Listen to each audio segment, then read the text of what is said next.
Бер шагыйрьнең өйләнүе. Гали Рәхим хикәясе. Дөньяда бары тик бер генә төрле матурлык бар. Ул да булса хыял. Бәхәссез хыял. Эдмунд Рустан. Ул шагыйрь иде. Исеме хаҗәт түгел, анысы сезнең өчен барыбер бит. Әгәр сез минем ул шагыйрь иде дигән сүземә ышансагыз, минем теләгем кабул була. Әгәр ышанмыйсыз икән, анысы үз эшегез. Мин сезне ышандырыр өчен ул кешенең бөтен язган нәрсәләрен монда күчерә алмыйм инде. Аннан соң мин бу хикәямне андый баш-баштан ук минем сүзләремнең хаклыгында шөбһә тота торган кешеләр өчен язмыйм да. Шулай итеп, ул шагыйрь иде. Дөрес, аның каләм тота башлаганнан бирле кәгазь өстенә язган әйберләре арасында яхшылары да булгандыр, начарлары да булгандыр. Мин аны бер дә дуамалланып якларга керешергә уйламыйм. Чөнки дөньяда камил инсан юк һәм булганы да юк. Моннан соң бер вакыт булырмы, булмасмы, бу турыда мин бер нәрсә дә әйтә алмыйм. Тик минем фикеремчә, ул шагыйрь иде. Чөнки язган әйберләре кайбер вакыт бик үк шәп булмаса да ярыйсы иде, зарарсыз иде. Минемчә, шагыйрь булу өчен язган әсәрләреңнең дахилык дәрәҗәсендә булуы кирәк тә түгел. Алай булган вакытта бик күп яшь егетләрне шагыйрьлек исеменнән мәхрүм итәргә туры килер иде. Шулай түгелме? Бәгъзе кешеләрнең әйтүенчә, аның шигырьләрендә хис бар иде. Вәзен дә бик еш аксамый, бары тик нәкъ кирәк дәрәҗәдә генә аксый иде. Мәүзуклар да бик кызыксыз түгел, өслүб тә зарарсыз иде. Шул кадәресе табылгач, минемчә бик җитә инде. Гафу итегез, минем шулай күбрәк сөйләп сүз озайта торган гадәтем бар. Нишләмәк кирәк? Әлеге дә баягы кеше гаепсез булмый шул инде. Мин сезгә бу хикәямдә бик кыска гына итеп, чуарламый, боргаламый гына шагыйрь дип атаган кешемнең гыйшкы һәм өйләнүенең тарихын сөйләмәкче булам. Ягъни, элек яңа яза башлаган чакларында безнең шагыйрь һичкемгә гашыйк түгел иде. Бәгъзе бер философларның һәм педагогларның тәгъбире белән әйтсәк, аның рухы әле бу вакытта ак такта шикелле иде. Аның җанының мәхәббәткә бәйләнешле ягы буш, дөресрәге анда гыйшык яшерен көч хәлендә яшеренеп ята иде. Шуның өчен аның мәхәббәткә омтылуы, гыйшык эзләве табигый. Аның бу вакытта яшьлек ялкыны белән сугарылган шигырьләре шул хис белән тулган иде. Хәтеремдә ялгыш калмаган булса, аның шул вакытта язган шигырьләреннән берсенең эчтәлеге шушы иде. Гыйшык дөньяда бар дисезме? Кая соң ул? Китерегез аны миңа, бирегез сез аны миңа. Хатыннар, кызлар, булса бирегез сез аны миңа. Ләкин мин аны күрмим, мин аны эзлим, таба алмыйм. Юк, мин аны күрәм, ләкин төштә күргән төсле генә итеп күрәм. Кая минем булмаган гыйшкымның алиһәсе, кая минем йөрәгемнең назлы падишаһы? Мин аның күк якутларга охшаган күзләрен, кара кашларын, дулкынлы чәчләрен күрәм. Сайрар кош авазы күк яңгыравыклы көмеш тавышын ишетәм. Ләкин кайда? Бары тик шиксез хыял дөньясының зәңгәр томаннары арасында гына шул. Кайвакытта мин аның кызыл мәрҗән күк иреннәрен сизелер-сизелмәс кенә үбәм. Ләкин ничек? Бары тик төшләр галәмендә генә үбәм шул. Уянгач мин аның төсен дә хәтта оныта язам. Шул вакыт мин бу якты дөньяга ләгънәт әйтәм. Әгәр үлем бер йокы булып та төшемдә мин аны гына күреп торасымны белсәм, мин бер минут тормас үләр идем. Кая соң син, минем пак, саф гыйшкымның алиһәсе? Кая син, минем калбемнең зарлы патшасы? Син бар да түгел, юк та түгел. Мин сине күрәм дә, күрмим дә, беләм дә, белмим дә, үбәм дә, үпмим дә. Дөньяда мәхәббәт бар дисезме? Кая соң ул булса? Китерегез аны миңа, бирегез аны миңа. Менә нинди иде аның шигырьләре. Яшьлек сәбәпле аларда камил форма булмаса да, ялкын хис юк дип әйтеп булмый иде. Шулай итеп, безнең шагыйрьнең гыйшкы берничә еллар буенча зиһенендә генә хәлендә калды. Бу еллар эчендә ул байтак кына матур шигырьләр дә язарга өлгерде, ләкин ул көткән чын мәхәббәт һаманга чаклы килми, идеал галәмендә сәяхәт кылуында дәвам итә иде. Ләкин ул һаман да аның килүендә өмет өзми. Көннәрдән бер көнне гыйшык күбәләк шикелле очып килеп үзенең башына кунар дип өмет итә иде. Гыйшыклык җанлы тере бер кызга мәхәббәт шагыйрьлекнең беренче шартыннан дип уйлаганга, аңар илә һаман үзенең чын шагыйрьлек дәвере башланмаган. Ул әле тик гыйшык килү белән генә башланачак, шуннан соң гына ул үзенең бөтен сәләтен галәмгә күрсәтә алачак, шуннан соң гына үзенең иң матур әйберләрен язачак шикелле тоела иде. Шулай итеп, ул һаман ошбу фани дөнья йөзендә үзенең булачак мәгъшукасын эзли, һаман ила таба алмый иде. Берәр мәртәбә ул тапкан күктә булды, гашыйк булган күктә булды. Ләкин гашыйк булдым бугай инде дип уйлап бетергәнче, ул үзенең гашыйк түгеллеген сизә, кинәт гыйшкы тузан манзара булып күкләргә оча. Алиһәсе Алиһәм дип әйтергә өлгергәнче, иң гади бер җир кызына әверелә, тәхеттән төшә иде. Шул рәвешчә безнең шагыйрь байтак заманнар гомерен газап чигеп уздырды. Ахрысында көннәрдән бер көнне гыйшык алиһәсе шагыйрьне кызганды. Ул үзе теләгәнчә чын-чынлап гашыйк булды. Сезгә шуны әйтеп узарга кирәк, безнең шагыйрьнең гыйшкы заказ буенча иде. Заказ буенча гашыйк булуны беләсезме сез? Ул үзенең мәгъшукасын хыял галәмендә алдан заказ итеп куйган иде. Нәкъ менә сез тегүчегә бер кием тегәргә кушкан шикелле. Киемнең ничек булып чыгасын сез алдан белеп торасыз. Сез аның үзегез теләгәнчә булуын көтәсез. Әгәр ул кием сез теләгән төсле булып чыкмаса, кабул итмисез. Шулай түгелме? Шагыйрьнең хыялы буенча аның мәгъшукасы дулкынлы кара чәчле, кара кашлы, үтәсеннән кояш яктысы үтләшкән күк якут ташы төсле күк күзле кыз булырга тиеш иде. Аның әлбәттә булардан тыш башка тел белән әйтеп тасвир итеп булмый торган хосусиятләре дә бар иде. Ләкин алары инде шагыйрьнең үз рухына гына сизеләдер иде. Менә нинди булырга тиеш иде безнең шагыйрьнең сөйгәне. Кем белә? Әгәр дә мәхәббәт алиһәсе аны кызганмаган булса, ихтимал, шагыйрь андый кызны гомерендә дә очратмаган булыр иде. Ләкин ул аны очратты. Әлбәттә, күрүенә гашыйк булды. Бу юлы инде ул гыйшкының чын булуын үзе дә сизә иде. Шулай итеп, ахырсында шагыйрь гыйшык булу шәрәфенә иреште. Шуннан соң аның рухында табигый гыйшыкка махсус халәт хөкем сөрә башлады.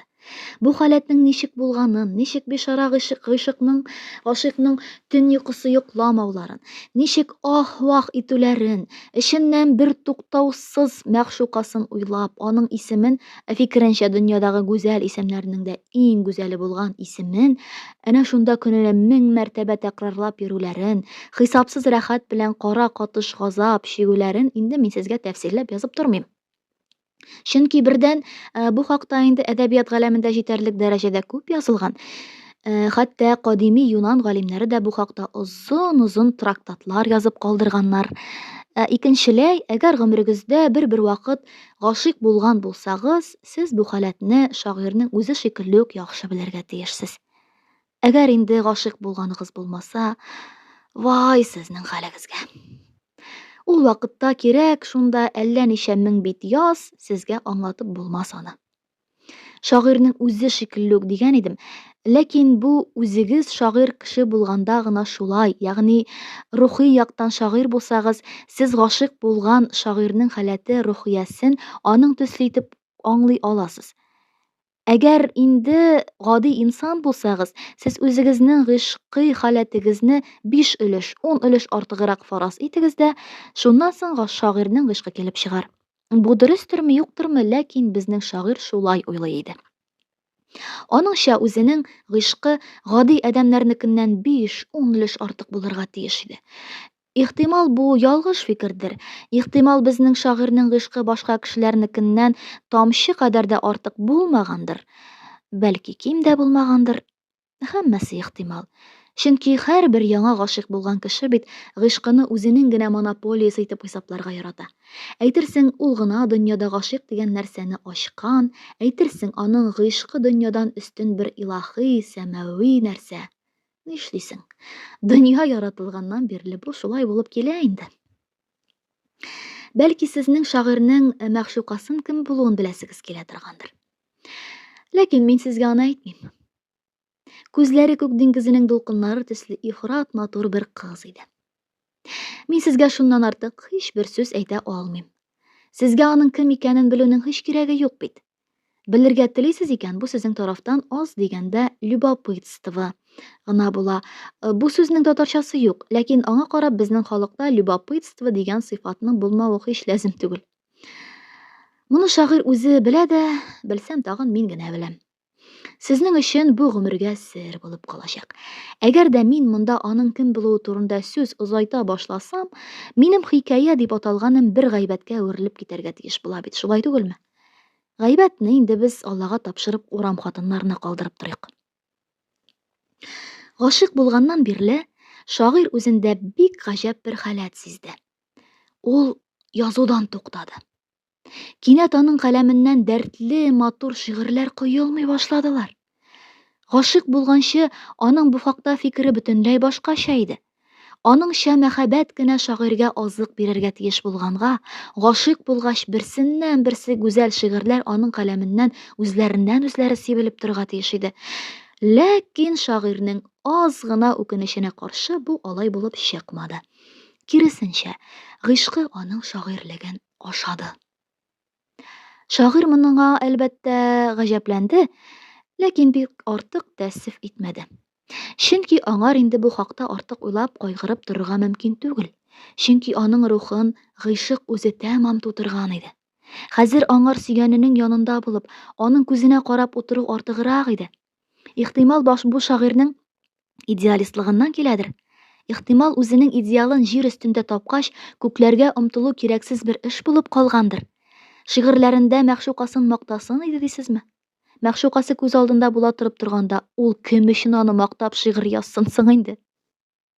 Күз алдында булып торганда дигәннән шул исемә төште әле. Безнең шагыйрьнең үзенең гыйшык рухына актара торгач, анда тагын шундый хосусый бер нәрсә тапты.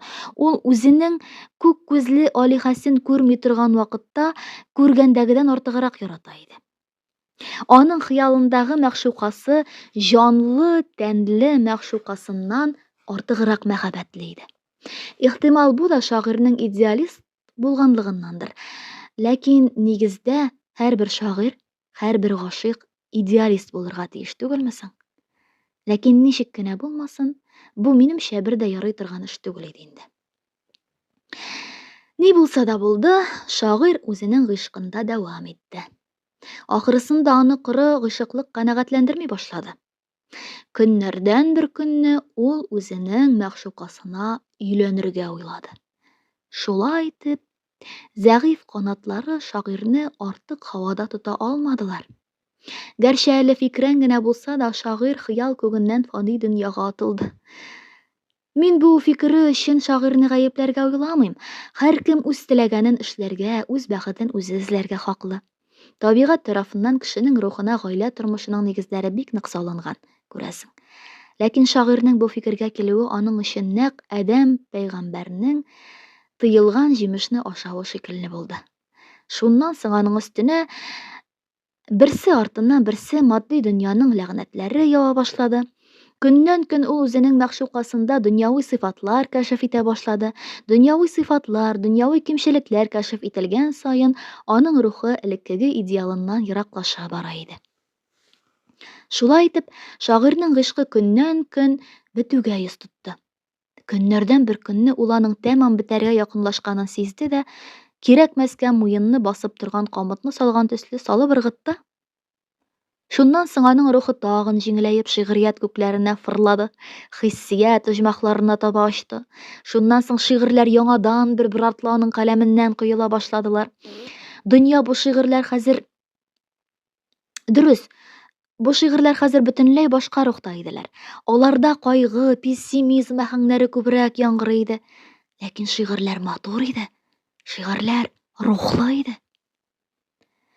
Белеп торам, сез хәзер миңа шагыйрьнең өйләнүе хакында сөаль бирерсез. Юк, өйләнмәде. Өйләнмәде шул. Элеккеге шагыйрь килеш калды. Ихтимал, өйләнгән булса, ул хәзер дөньядагы бәхетсез кешеләрдән берсе булыр иде. Ихтимал ки, бәхетле бер бала-чага атасы булган булыр иде. Ләкин ул бары тик әүвәлгечә шагыйрь генә булып калуны артык күрде. Сез бәлки миңа хикәянең исеме шагыйрьнең өйләнүе иде, безгә син шагыйрьнең өйләнүе хакында сөйләргә вәгъдә иткән идең, ник ялганладың дип каршы төшәрсез. Ничек дип әйтим инде? Дөресен әйткәндә, бу бер метафора гына иде. Тәэссефкә каршы, мин бу сүзне куштырнаклар эченә куярга онытканмын.